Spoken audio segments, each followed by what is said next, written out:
We ask the question, what is needed in the world?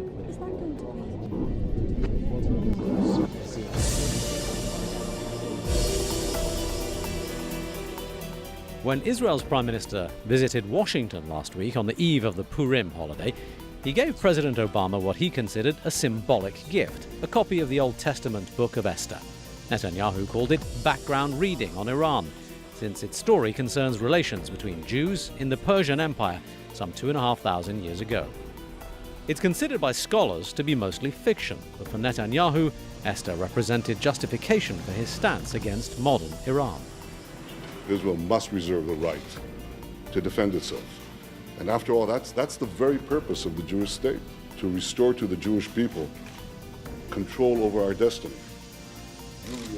But Netanyahu's controversial reading of history, even his fight to preserve the state of Israel, are questioned by many of Judaism's own religious authorities. This is against the will of the Almighty, and this is not what it means to be a Jew. On the threat from Iran and President Ahmadinejad, he gives charity to the Jewish communities, and the words wipe out. He constantly says that Iran doesn't have a history, and he's not talking about harming anybody. He says that God will not allow this crime to happen. We concur with him that the Jews are in a danger because there is Zionism, and because it says in the Torah, if you rebel against God, it will not be successful, and it will bring catastrophic results. And Zionism has brought catastrophic results, and it could be much worse. Today on Talk to Al Jazeera, Rabbi Dovid Weiss explains why Zionism and Judaism are not necessarily the same thing. Rabbi, first of all, thank you for talking to Al Jazeera. Thank you. It's an honor and a privilege to be on your show. Your most distinctive feature that I have noticed in seeing you in the media are the signs that you wear on your lapel. Please explain. This is a sign that conveys the message of what it means to be a Jew. As it says, a Jew, not a Zionist, and pray for the speedy, peaceful dismantlement of the state of Israel. And then it's repeated, nkusa.org, our site for people to go further and see it, the website, and then to see it's in Arabic, the same message. And basically it means that people, unfortunately, around the world see somebody as I am dressed, and they think that automatically I am dressed very religiously. I'm definitely a strong supporter of the state of Israel and of the occupation of the people of Palestine. And in truth, there could be nothing further from the truth. In truth, what you want is the speedy, peaceful dismantlement of the state of Israel. Because it's contradictory. Judaism is subservience to the Almighty, practiced for thousands of years, a covenant with God to be subservient to Him. And Zionism is a new movement, a relatively new movement, a transformation from the religion into a base, materialistic, nationalistic movement to have a piece of land which is forbidden for the Jewish people. Okay, we'll have to unpick this piece by piece, I think, because for most people, the idea of the state of Israel is fixed within a very rigid framework, and what they understand about the existence of Israel is by and large very uniform, at least according to what you read in newspapers. So let me try and get your position clear on this. What you're saying is that the existence of Israel is somehow against your religion. The Jewish religion forbids, since the destruction of the temple 2,000 years ago, we were given an edict, a decree by God, it's a prophecy of King Solomon, that we are not to attempt to recreate our sovereignty. Even 1 inch of Jewish sovereignty, even in an uninhabited land, is expressly forbidden.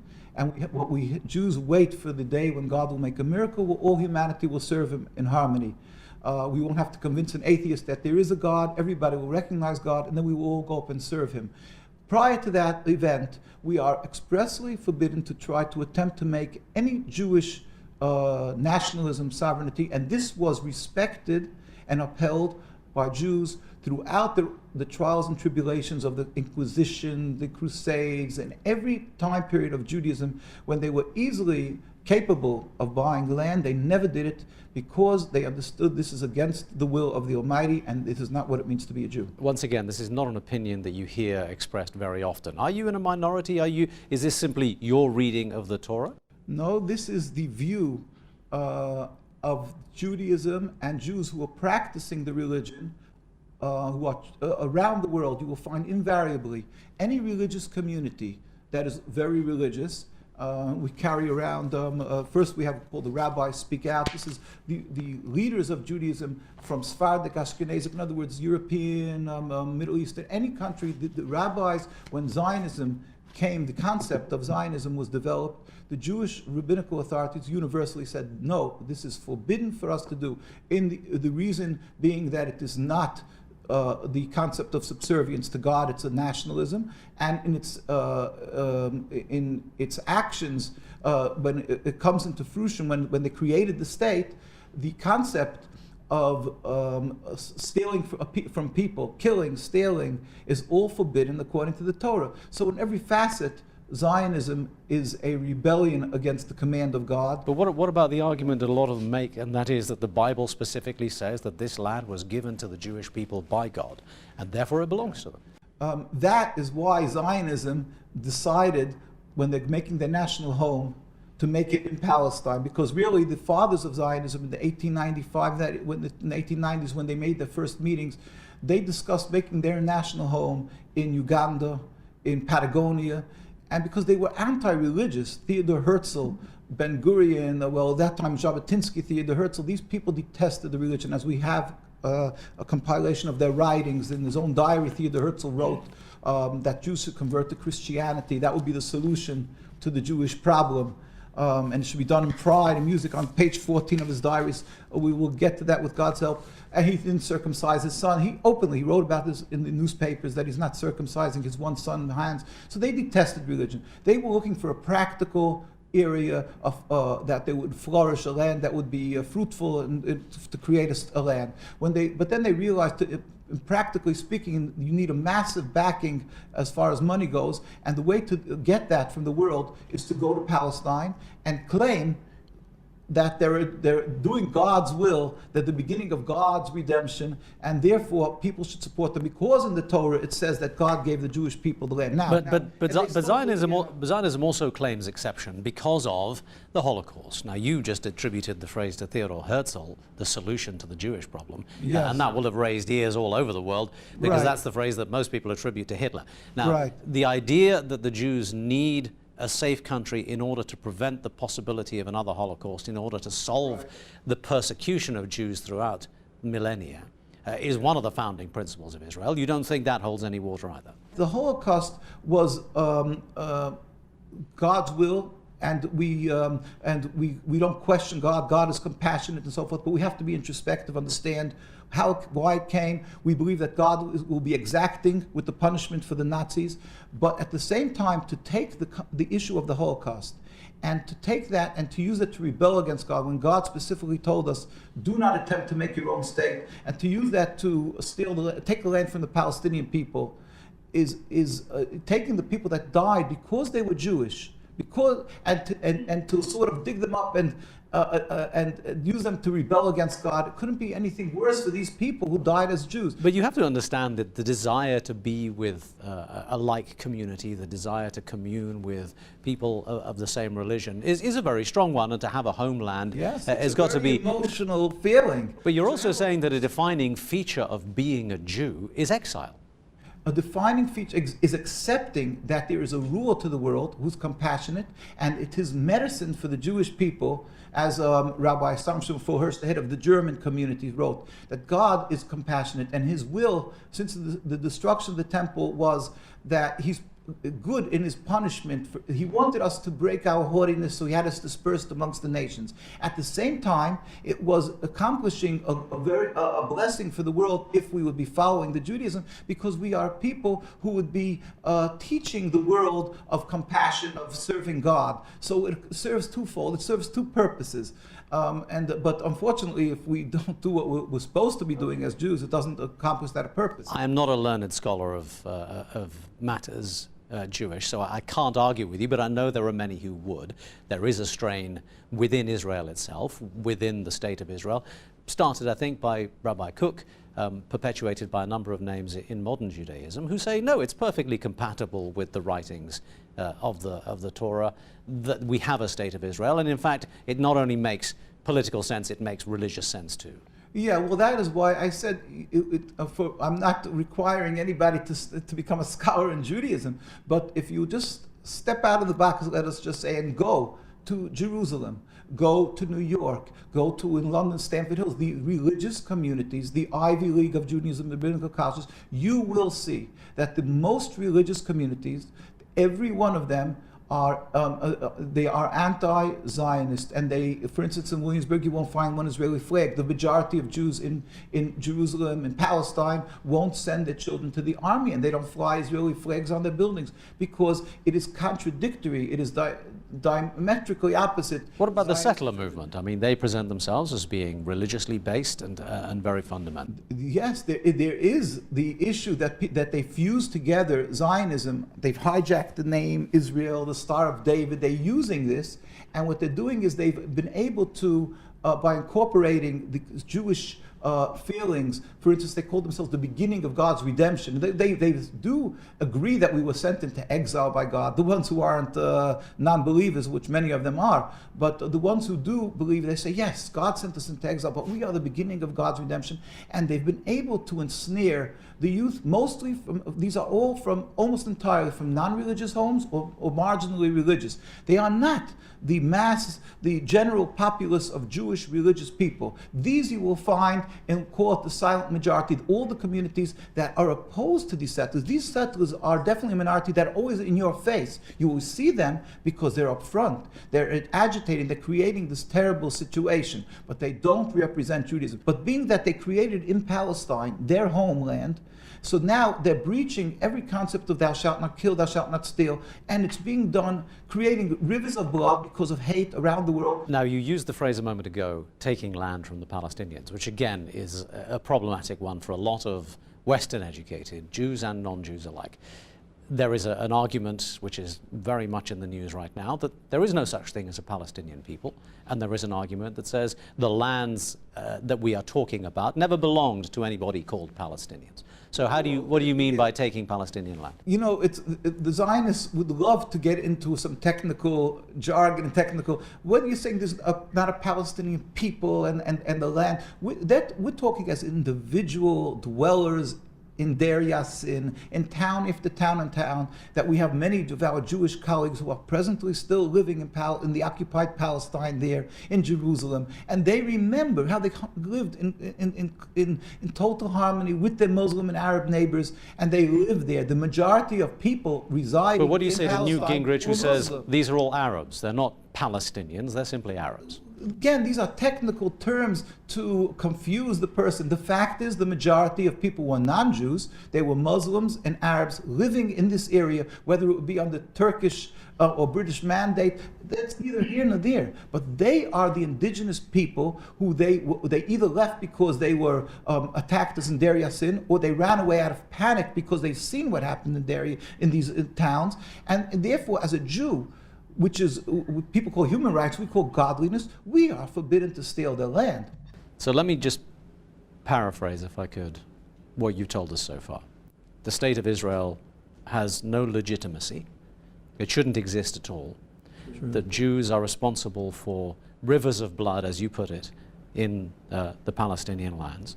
That the Holocaust is not sufficient reason to override the basic Jewish premise that the Jews should not have a land of their own. I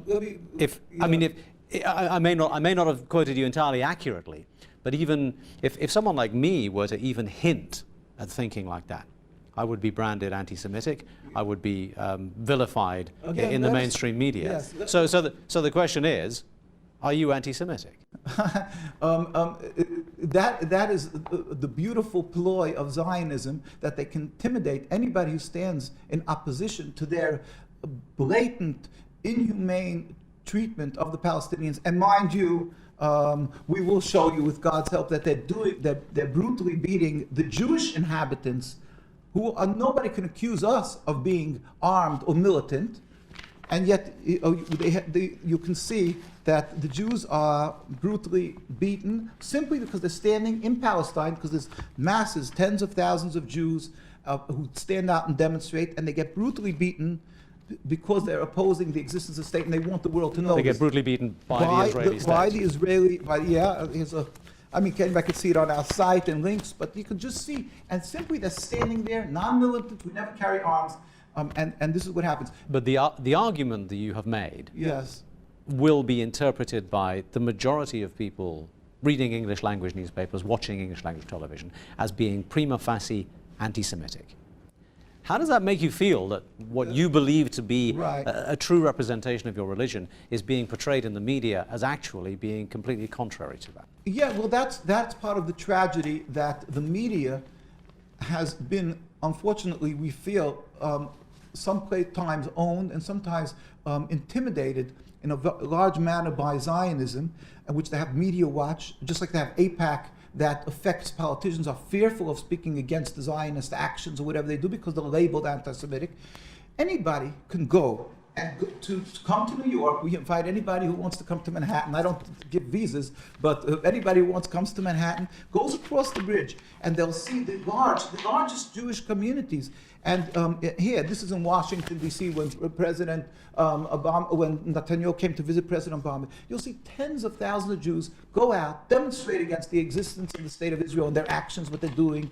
And nobody reports. Washington Post, New York Times, it's never reported. It's unbelievable. And when the Zionists make a little demonstration of 50 people, they're there. This is never seen. Okay. So, Sorry to keep interrupting. We're sort of running out of time a little bit. I want that you're saying that we're anti-Semitic. All the charitable organizations, all the Jewish growth and that flourishes is from these communities. And so not only we're not anti-Semitic, we are concerned about all the Jews. Are you for them. Are you a self-hating Jew then? Because we are concerned for the life and spiritual and physical of the Jewish people. We're saying they're causing bloodshed. Remove this impediment to peace, and we can live together, Muslims and Jews and Christians together in peace. We pray for the speedy and peaceful dismantlement of the state. One of the other observations that I would make, everything that you have said, in many ways, reflects, quite funnily enough, the views of President Ahmadinejad of Iran, whom you have just visited. Yeah. And he, of course, is vilified as being the most anti-Semitic man in the world right now, with the sole aim of wiping out Jews and the state of Israel. Now, you've spoken to him very recently. Is that a fair characterization? I'm not his lawyer. I'm not going to go into his heart, but the fact is, even Zionist papers admitted to the fact that he gives charity to the Jewish communities, and he says one thing: he has a problem with the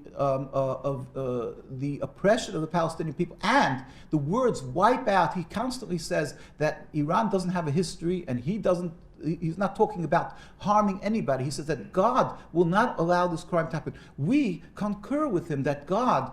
The Jews are in a danger because there is Zionism, and because it says in the Torah, if you rebel against God, it will not be successful, and it will bring catastrophic results. And Zionism has brought catastrophic results, and it could be much worse. You speak with great passion. You have supporting materials. You seem to dedicate a great deal of your life to this particular cause. A lot of people will look at you and go, well, just one perhaps slightly extreme, perhaps slightly misguided individual. I mean, do you get much personal attack? Do you actually feel that anyone is listening out there, given what we see in the media every day? Well, again, that is the point we say Zionism, that they vilify, they ridicule. Other people they call anti-Semitic, us they call self-hating Jews and so forth. They ridicule us as being just some a nominal number. But we invite anybody to come and study for themselves the makeup of Jewish communities worldwide, and they will find that the Jewish communities that are practicing the religion properly around the world, without an exception, from Australia, which is Melbourne, the most, to Argentina, and I was in all these communities, thank God. No, I wasn't in Australia, I'm sorry, in Argentina. We just share this same view. You clearly are very passionate about your beliefs, but you are also clearly fighting some fairly formidable forces in terms of the Zionist movement itself, the State of Israel, international Western opinion and all. Do you have much faith that your voice will be heard? The great leader, Chief Rabbi of Palestine, Rabbi Teitelbaum of blessed memory, he passed away some 30 years ago. People asked him, it's daunting, how do you stand against Zionism? So he said, I'm not in the minority, I'm with God. There's a God who rules the world, who's the most powerful, and therefore we stand strong. And anyway, at the end of the day, God will accomplish. God will do, and we believe we pray it will end. The state will end because it's a rebellion against God. We just pray it should happen speedily and peacefully. Don't be labeled anti-Semitic. If you stand up and urge the world that they should stand up for the people who are suffering in Palestine, in Gaza, and don't be intimidated, but clearly distinguish. Don't call it the Jewish state, and we could go on and live and serve God together in peace. Rabbi, thank you for talking to Al Jazeera. Thank you. It's an honor and a privilege. Thank you.